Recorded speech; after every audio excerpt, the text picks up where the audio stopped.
Hi hello dears, good morning to all. നമ്മുടെ English ക്ലാസ്സിലെ പുതിയൊരു വീഡിയോയിലേക്ക് എല്ലാവർക്കും സ്വാഗതം. അപ്പോൾ നമ്മൾ തമ്മിൽ കണ്ടിട്ട് കുറച്ച് നാളായില്ലേ, കുറച്ചധികം കാലമായി. ഞാൻ ചാനൽ അത്രയും ആക്റ്റീവ് ആയിരുന്നില്ല കുറച്ച് നാളായിട്ട്, കുറച്ച് തിരക്കുകൾ കാരണം ആക്റ്റീവ് ആവാൻ സാധിച്ചില്ല. അപ്പോൾ ഇനി മുതൽ ഞാൻ എന്തായാലും ചാനലിൽ ആക്റ്റീവായിട്ട് തന്നെ ഇരിക്കും. അപ്പോൾ ഇനി ഞാൻ വന്നിരിക്കുന്നത് നമ്മുടെ ഇനി ഇടാൻ പോകുന്ന കുറച്ച് വീഡിയോസിൻ്റെ ഒരു ഇൻട്രൊഡക്ഷൻ ആയിട്ടാണ്. അപ്പോൾ ജസ്റ്റ് നമ്മുടെ ജൂലൈ 1 മുതൽ നമ്മുടെ ക്ലാസ് സ്റ്റാർട്ട് ചെയ്യും. ആരും മറക്കരുത്, ജൂലൈ 1 മുതൽ ക്ലാസ് സ്റ്റാർട്ട് ചെയ്യും. അപ്പോൾ എല്ലാവർക്കും, പഠിക്കുന്ന കുട്ടികൾക്കും പഠിപ്പിക്കുന്ന അമ്മമാർക്കും വളരെ യൂസ്ഫുൾ ആയിട്ടുള്ള വീഡിയോസാണ് ഞാൻ ഇനി മുതൽ ചെയ്യാൻ പോകുന്നത്. അപ്പോൾ എന്താണെന്ന് വെച്ച് കഴിഞ്ഞാൽ, അപ്പോൾ നമ്മൾ pre K G L K G മുതൽ നമ്മൾ ലാംഗ്വേജ് പഠിച്ച് തുടങ്ങുന്നുണ്ട് അല്ലേ. ഇപ്പോൾ ഇംഗ്ലീഷ് മലയാളം നമ്മൾ അപ്പോൾ മുതലേ പഠിക്കുന്നുണ്ട്. Pre K G L K G മുതൽ നമ്മൾ പഠിക്കുന്ന 2 ലാംഗ്വേജാണ് ഇംഗ്ലീഷ് ആൻഡ് മലയാളം.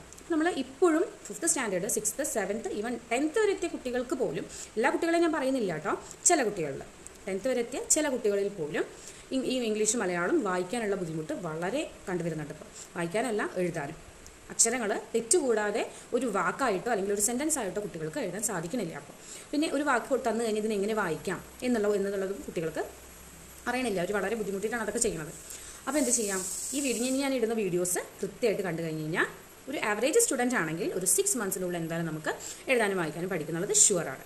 ഇപ്പോൾ നമ്മളൊരു സ്ലോ ലേണർ ആണെന്നുണ്ടെങ്കിൽ അതൊരു 7 or 8 months ആവാനുള്ള സാധ്യത ഉണ്ട്. ഇനിയിപ്പോൾ അല്ല, പെട്ടെന്ന് പഠിക്കുന്ന കുട്ടികളാണെന്നുണ്ടെങ്കിലോ ഒരു 4 monthsiനുള്ളിൽ നമുക്കത് തീർക്കാവുന്നതേ ഉള്ളൂ. അപ്പോൾ ജസ്റ്റ് ഇനി ജൂലൈ 1 മുതൽ നമ്മൾ ക്ലാസ് സ്റ്റാർട്ട് ചെയ്യാൻ പോവാണ്. എല്ലാവരും കണ്ടു തുടങ്ങുക. ഇനി സബ്സ്ക്രൈബ് ചെയ്യാത്തവരാണെങ്കിൽ സബ്സ്ക്രൈബ് ചെയ്യുക. ഇനി ഇതുപോലെ അക്ഷരങ്ങൾ അല്ലെങ്കിൽ വാക്കുകൾ വായിക്കാനും എഴുതാനും ബുദ്ധിമുട്ടുള്ള കുട്ടികളാണെങ്കിൽ നിങ്ങളുടെ അടുത്തുള്ളവരോ അല്ലെങ്കിൽ കൂട്ടുകാരോ ആരെങ്കിലും ഉണ്ടെങ്കിൽ അവർക്ക് ഷെയർ ചെയ്ത് കൊടുക്കുക. അപ്പോൾ അവരും അത് കണ്ട് നമുക്ക് എന്തായാലും വളരെ എളുപ്പത്തിൽ പഠിച്ചെടുക്കാം കേട്ടോ. അപ്പോൾ എല്ലാവരും എൻ്റെ ഒപ്പം നിൽക്കുക. നമുക്ക് പുതിയൊരു വീഡിയോ ആയിട്ട് അല്ലെങ്കിൽ നമ്മുടെ ലാംഗ്വേജിൻ്റെ വീഡിയോ ആയിട്ട് നമുക്ക് ജൂലൈ 1 കാണാം. Thank you.